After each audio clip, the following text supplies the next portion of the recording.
దేవాలయం దాయించబడ్డది. ఏదైనా దేవుని యొక్క ధర్మశాస్త్రం, దేవుడి మాటలు మనం ఆనందించాలి. దేవాలయం ప్రతిరోజు కూడా ధ్యానించాలి. మనం ప్రతి రాత్రి ప్రతిరోజు కూడా ఇలా క్రమదర్శకుడు పెట్టి దేవుడి వాక్యాన్ని మనం ఇస్తున్నాం.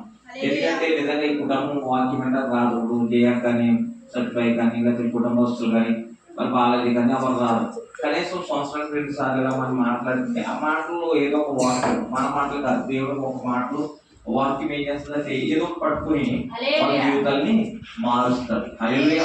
కాబట్టి మనం ఏం చేస్తామంటే ప్రతిరోజు కూడా ఇలాగా మనము ప్రతి సంవత్సరంలో 2 సార్లు మనం పెడుతున్నాం.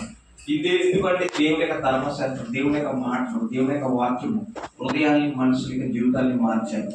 కాబట్టి దీంట్లోనే ఆనందం ఉంది. ఏంటి ఆనందం అంటే లోకంలో ఆనందం లేదు, దేవుని వాక్యంలోనే ఆనందం ఉంది. దేవుని ఎదగడంలోనే ఆనందం, ఇక బైబిల్ ధ్యానించడంలోనే నిజమైన ఆనందం.